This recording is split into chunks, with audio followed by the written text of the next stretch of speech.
तो बर्तमान देखो ओडिशा सरकार तरफ जो आप नोटिस आसी 26/5/2022 रे कौन आसी जदि देखा publication of advertisement for conduct of OMR based entrance examination for admission to BEd बीएचएड MEd course during the academic session 2022-24 अर्थात 2022-24 सेशन पाई आपणकर बीएड बीएचएड एमएड कोर्स पाई आपणकर कौन हम ना ओएमआर बेस्ड एंट्रांस एग्जामिनेशन हम ठीक है तार नोटिस आसी है। तो बर्तमान में देखा कौन कौन रही भितर तो बर्तमान आपण मैंने देखिपारे जे डेट ऑफ ऑनलाइन एप्लिकेशन जो आप जो एप्लाय जो करेंगे ऑनलाइन रे आरंभ हो 1/6/2022 ठीक अच्छे केतरु 1/6/2022 आरंभ शेष हूँ 27/6/2022 पर्यंत ठीक अच्छे माने जून 1 तारिख आरंभ जून 27 तारिख पर्यंत आर एग्जाम हम कहले केबे कहले 31/7/2022 है जो मैंने बीएड करुँच आर्ट्स साइंस कैटेगोरी जो स्ट्रीम पिला फास्ट सिटिंग परीक्षा हम 10 12टा जो मैंने बीएचईडी माने हिंदी बीएड जो पिला रोचे से सेकेंड सिटिंग हम 2टा 4टा ठीक अच्छे एमएड मान मैंने कही दिया date of examination will be notified later on ठीक अच्छे। तो बर्तमान देखिए मध्य सब कौन कौन सब देती जो आम जो बीएड प्रोग्राम कथा बुझा बर्तमान देखिले बीएड कथा है बर्तमान बुझे देखुं कौटा कहले बीएड कथा तापर बीएचएड कथा तापर एमएड कथा देखा ठीक अच्छे बीएड कथा बर्तमान देखा जदि 200 वर्किंग डे रहिबो ईच ईयर प्रति वर्षर 200टा वर्किंग डे रहिबो तन्मध्यरु आपणकर पड़िबो 80% पड़िबो कौन कहले मिनिमम अटेंडेंस 80% आ 90% रहिबो आपणकर स्कूल इंटर्नशिप ठीक अच्छे तापर नेक्स्ट देखा ये आपको 2 वर्ष रोचे है यही सब कॉलेज ना सब देती है टोटाल आमर सीट अच्छी बीएड सीट केते कहले 2350टा ठीक अच्छे 2350टा बीएड सीट तन्मध्यरु रोचे तन्मध्यरु आपणकर नॉर्मल सीट रोचे आपणकर 1750टा आपणकर नॉर्मल सीट रोचे तो नॉर्मल सीट रोचे आपणकर 1750टा आपणकर सेल्फ फाइनेंसिंग सीट रोचे आपणकर केते कहले 600टा है तो टोटाल उपर केते रोचे 2350टा सीट रोचे ठीक अच्छे। तो तापर देखा कौन सब देपर बर्तमान लक्ष्य करूँ जो आम जो सीट कथा कही तो ताको भाग कर देची SC ST SEBC UR category रे तो ये सब सीट सब देची ता सहित आपणकर एम रिजर्वेशन रोचे ता सहित आपणकर पीडब्ल्यूडी 5% रिजर्वेशन रोचे आपणकर एक्स सर्विसमैन 1% रोचे तो ता उपरे मध्य देची कोर्ट रे केते कोन सीट सब रही ठीक अच्छे। तापर नेक्स्ट देखा कही जदि तो बर्तमान एलिजिबिलिटी कथा कही एलिजिबिलिटी आपन क्लीयर हो जाए एलिजिबल कौ कौ मैंने हेबे ना जो मैंने +3 करिसेंती ठीक अच्छे तो जो मैंने आपणकर +3 करिसेंती से माने एलिजिबल रोचंती जो मैंने +3 करिसेंती +3 रे जो मैंने जनरल कैंडिडेट जो पिला माने रोचंती से मानकर 50% मार्क रही दरकार किंतु जो मैंने आपणकर एससी रोचंती एसटी रोचंती एससीबीसी रोचंती बा पीडब्ल्यूडी कैंडिडेट रोचंती सेमानकर +3 रे आपणकर 45% रु माने मार्क रही दरकार अधिक हेले हम मिनिमम 45% मार्क रही आवश्यक एति बुझी तापरे नेक्स्ट कथा आसला जो मैंने आपणकर रोचंती कौन कहले बीई करिसेंती बैचलर इन इंजीनियरिंग बा जो मैंने बीटेक करिसेंती हैला तो सेमानकर होचे आपणकर कहले 55% केते रोचे आपणकर 55% रोचंती ठीक अच्छे ता सहित जो मैंने आपणकर जो +3 एपियरिंग माने +3 फाइनल ईयर पिला माने हैला +3 फाइनल ईयर पिला माने मध्य एलिजिबल होचंती अप्लाई करिया पई ठीक ये बुझीगले। नेक्स्ट कथा आछि जो मैंने मास्टर्स करिसेंती कौन कर जो मैंने मास्टर्स करचंती हैला तो सेमाने मध्य एलिजिबल होचंती हैला से सेम कथा आसी जो मैंने आपण मास्टर्स करचंती तो जने जनरल पिलार केते रोचे आपणकर से सेम 50% मार्क आ एससी एसटी एससीबीसी पीडब्ल्यूडी मानक पई केते रोचे ना 48% मार्क रोचे ठीक अच्छे किंतु एटा मन रखि थांतु जने पिला मास्टर्स रे मन करंतु 50% मार्क देछि गोटे जनरल पिला कथा म कहूची मास्टर्स रे 55% मार्क अछि से बीएड करि पारुची बट एलिजिबल होबो आपणकर पीजीडी पई मन रखिथे सी पीजीडी पई एलिजिबल हो किंतु जदि जने मास्टर्स जने जनरल पिला +3 रे 50% रु कम अच्छी तो से टीजीडी पई एलिजिबल होबनी 50% रु कम थिले +3 रे टीजीडी पई एलिजिबल होबो नाही किंतु बीएड करि पारिबो ठीक अछि बीएड करि पारिबो बुझी होची। नेक्स्ट देखिबा तापर कोन रहउची आउ गोटे कथा रहा आपणकर मैट्रिक ओडिया गोटे सब्जेक्ट थिबा दरकार मैट्रिक रे जो आपणकर हाई स्कूल रे तले पढ़ुतले ओडिया गोटे सब्जेक्ट निहाती रहिबा दरकार ठीक तापर आम जदि एज लिमिट कथा कही जो एससी एसटी एससीबीसी मान 33 वर्ष वुमेन कैंडिडेट मान 33 वर्ष जनरल पिला मान 28 वर्ष पीएच कैंडिडेट मान 38 वर्ष रही है तापर नेक्स्ट हूँ residence card certificate residence certificate एवं कास्ट सर्टिफिकेट निहाती आवश्यक रोचे आम आपड़ जानते रेसिडेंट सर्टिफिकेटर भैलिडिटी केते वर्ष 5 वर्ष कास्ट सर्टिफिकेट कथा लक्ष्य करवा जो मैंने आपंकर एससी बीसी पिला माने सेमानकर कास्ट सर्टिफिकेट भैलिडिटी केते 3 वर्ष जो मैंने एससी एसटी सेमानक मान कौन परमानेंट रोचे कौन कास्ट सर्टिफिकेट भैलिडिटी बुझी तापर नेक्स्ट हूँ आपंकर डिजाबिलिटी सर्टिफिकेट कथा दी आसी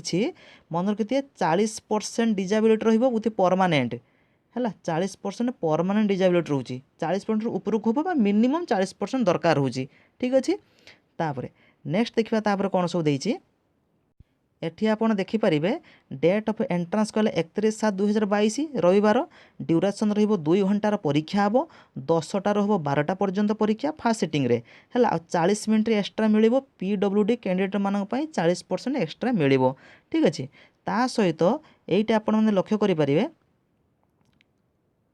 ये लक्ष्य करूँ आईएक्स पॉइंटा को देखूँ है 100 मार्कर आपणकर 100टा क्वेश्चन दिज्व 100 मार्कर परीक्षा हम है ये देखो नेगेटिव मार्किंग रो 0.25 मार्क आपणकर नेगेटिव मार्किंग रोचे अर्थात 4टा भूल कले गोटे मार्क कटिज ठीक है आपड़ जदि एडमिट कार्ड तले डाउनलोड करेंगे www.ssbodisha.ac.in रू आप एडमिट कार्ड डाउनलोड करेंगे आउ प्रोविजनल एनसार की से www.ssbodisha.ac.in रू डाउनलोड करेंगे ठीक अच्छे तापर नेक्स्ट रोचे आपणकर तो बर्तमान आम देखा आपणकर सिलेबस कथा है सिलेबस कथा जब आम देखा को पिला मानकर कहले आर्ट्स पिला मानकर बर्तमान लक्ष्य करुँच तो सेमानकर सेक्शन 1 सेक्शन 2 दुईटा रोचे सेक्शन 1 रे आपणकर 40 मार्क पड़ो सेक्शन 2 रे आपणकर 60 मार्क पड़ो बुझीगला ये जो सेक्शन 1 टा एटा आर्ट्स पिला मान पई जो सब्जेक्ट रोचे साइंस पिला मान पई मध्य से सेम सब्जेक्ट रोचे माने 40 मार्क सेम एटा कॉमन पेपर है आ जो 60 मार्क सेक्शन 2 टा सहीटा रहिबो अलगा रहिबो एटा स्ट्रीम वाइज तार अलगा रहिबो तो सेक्शन 1 टा देखिबा कोन कोन आपनकर आसीबो जे इंग्लिश रे आसीबो 10 मार्क जनरल अवेयरनेस रे आपण 10 मार्क रीजनिंग रे 10 मार्क टीचिंग एप्टीट्यूड रे 10 मार्क तला 40 मार्क रहिगला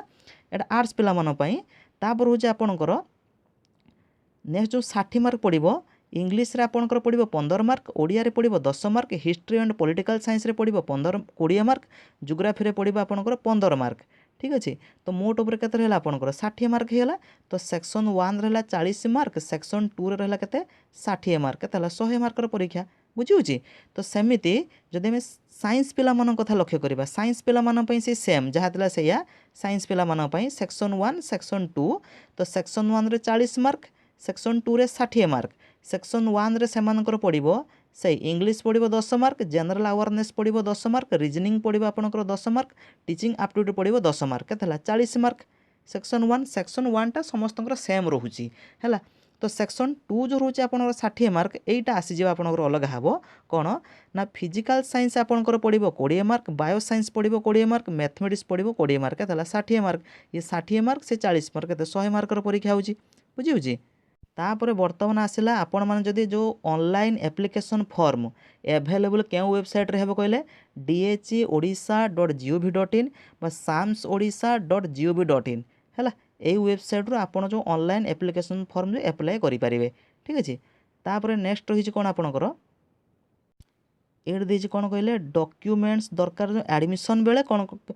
एडमिशन जिते बड़े हेबे सेतेबेले कौन कौन सब डॉक्यूमेंट दरकार है at the time of admission बेले यहाँ देखीदेवे आपणकर admission fee intimation letter placement letter CLC original contract certificate original सबू सर्टिफिकेट मार्कशीट सी सब रोचे यहाँ देखीदेवे ठीक अच्छे यहाँ एडमिशन बेले दरकार हम बुझीगले तापर नेक्स्ट तुम देखा जदि नॉर्मल सीट जो थिला यहाँ बुझी दिंतु जो आपणकर नॉर्मल सीट जो कहला केते कहले 1750 आपणकर नॉर्मल सीट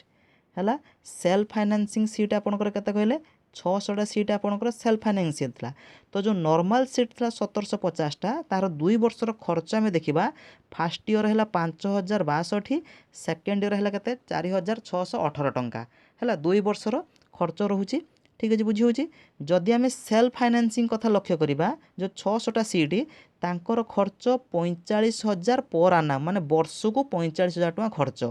ठीक अच्छे कौटर कहले सेल्फ फाइनान्सिंग सीट कथा बुझा ठीक अच्छे तापर नेक्स्ट रोचे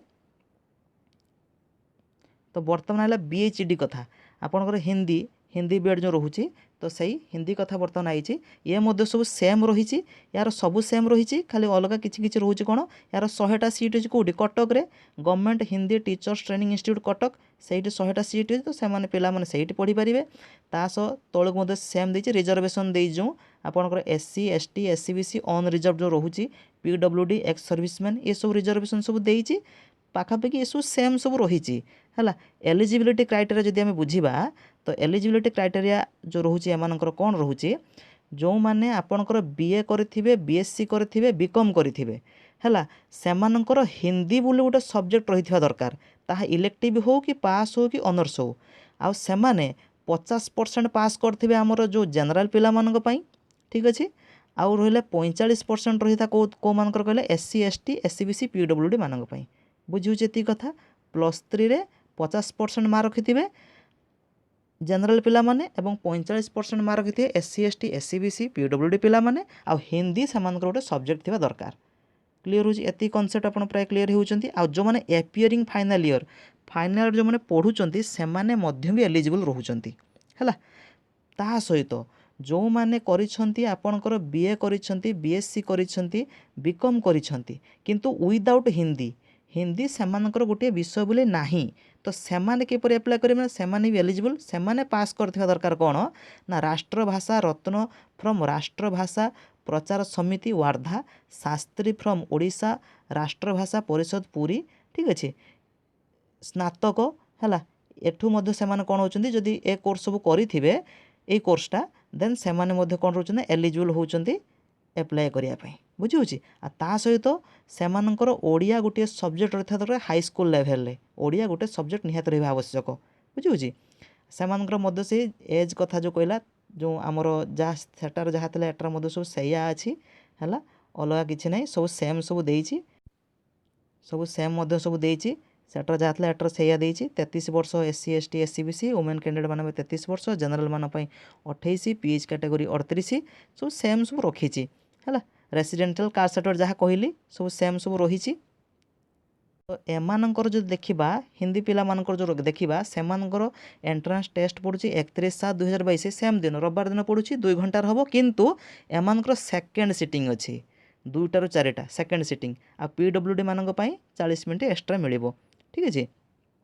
ता सहित मध्य देखि दियंतु ये मध्य रोचे 100टा क्वेश्चन आपनकर परीक्षा हबो से 0.25 मार्क कौन हम नेगेटिव मार्किंग अच्छी एटार मध्य ठीक अच्छे जदि आपण मैंने डाउनलोड करेंगे admit card www.ssbodisha.ac.in admit card download करेंगे है प्रोविजनल एनसर की डाउनलोड करेंगे से www.ssbodisha.ac.in आपंकर डाउनलोड करेंगे ठीक अच्छे तापर नेक्स्ट रोचे आपंकर जदि सिलेबस कथा लक्ष्य करवा केमी कौन एग्जाम हम ये सेम गोटे रोचे आपंकर सेक्शन 1 रोचे सेक्शन 2 रोचे तो आपंकर सेक्शन 1 रे आपंकर आसीबो 40 मार्क सेक्शन 2 रे आपंकर आसीबो 60 मार्क है सेक्शन 1 कथा लक्ष्य करवा कौन कौन सब्जेक्ट रोचे ना सेक्शन 1 रे आपणकर आसीबो इंग्लिश पढ़िबो 10 mark general awareness 10 mark reasoning 10 mark teaching aptitude 10 mark केतला 40 मार्क हेगला तो आउ जदि सेक्शन 2 कथा लक्ष्य करवा सेक्शन 2 रे आपणकर पढ़िबो हिंदी पढ़िबो 40 मार्क है हिंदी पढ़िबो 40 मार्क ओडिया पढ़िबो 20 मार्क केतला 60 मार्क ये 60 से 40 ये 60 मार्क ऊपर था 40 मार्क केतला 100 मार्क हेगला ना ठीक अच्छे जदि आप डाउनलोड करने चाहूँगी जो जदि आप एप्लाय करने चाहूँगी कॉमन एप्लिकेशन फॉर्म जो एप्लाय करेंगे कौन वेबसाइट कहले से सेम dhodisha.gov.in samsodisha.gov.in ठीक है जोटा आप एप्लाय करेंगे बुझे तापर नेक्स्ट एट आपंकर कहीदे देखी दिंतु general and SEBC category candidates are required to pay 500 rupees SC ST candidates are required to pay 300 rupees apply कला बेले जो आवश्यक होची ठीक अच्छे ऑनलाइन जो पेमेंट जो करेंगे कि से ठीक अच्छे तो एथि देखी दिंतु 2 वर्ष केते आपनकर खर्च होउची फर्स्ट ईयर 5062 सेकंड रे 4618 टंका आपनकर खर्च रहउची हैला। तापर हम देखिबा एमएड कोर्स हैला। तो वर्तमान देखियो जदि एमएड कथा हम लक्ष्य करिबा एमएड कोर्स रे कोन दे जदि देखिबा कोन कहिची ना एमएड कथा देइची कोन से सेम देइची 200 वर्किंग डेज रहुची आपनकर हैला 200 टा वर्किंग डे रहउची आपन 90% रहउची आपन स्कूल इंटर्नशिप रहउची हैला ठीक अछि। तो एमएड पई केते सीट देखिबा 250 टा सीट आपनकर एमएड पई एटा हम जानि छंती। तो एटार हम देखिबा ए देखो रिजर्वेशन सब देई देइची एठी कोर्ट केते रिजर्वेशन रहउची हैला। तापर बर्तन देखिया एलिजिबिलिटी जदि हम लक्ष्य करिबा एलिजिबिलिटी पई कोन कोन आवश्यक ना आपन जानि छंती 50% मार्क दरकार कोडी पई जनरल कैटेगरी आ 45% दरकार quota SC ST SC BC PWD category. तो से माने कोन कोन करथिया दरकार आइदर बीएड करिथिबे नचेत बीए बीएड हो कि बीएससी बीएड हो करिथिबे बा arts science graduation with DElEd माने ग्रेजुएशन प्लस सीटी हैला ग्रेजुएशन प्लस सीटी बा डीएलएड जो माने करछन्ती से माने भी एलिजिबल होउछन्ती हैला बुझी होची। 50% मार्क से रखिते सेम जनरल कैटेगरी 45% रखिते SC ST SC BC category बुझी होची। तापरे जो माने एपियरिंग अछन्ती फाइनल ईयर रो बीएड करूछन्ती बा बीए बीएड करूछन्ती बा बीएससी बीएड करूछन्ती एपियरिंग अछन्ती फाइनल ईयर रे से माने मध्ये अप्लाई करि परिबे ठीक अछि। आ ता सहित ओडिया मध्ये गोटे सब्जेक्ट था दरकार आपण हाई स्कूल लेवल ले बुझुची। तो किंतु एड देखंतु एमएड पई there is no age limit for the course MEd पई किछि सेमिति एज लिमिट किछि नाही हैला। तो रेसिडेंट सर्टिफिकेट कास्ट सर्टिफिकेट दरकार कुहा हैतला डिजेबिलिटी सर्टिफिकेट जो मानकर रहउची से माने मध्ये दरकार कुहा जायथिला ठीक अछि। तो एठी मध्ये एमएड रो मध्ये से सेम कथा कहिची ठीक अछि 100 टा क्वेश्चन हबो ठीक अछि 100 टा हबो आपनकर क्वेश्चन दिया जिवो हैला 0.25 आपनकर कटिजो मार्क मध्ये कटिवो बुझिउची। तापर जदि आपण एडमिट कार्ड डाउनलोड करिवे से www.ssbodisha.in आंसर की मध्ये से वेबसाइट रो डाउनलोड करि परिवे ठीक अछि।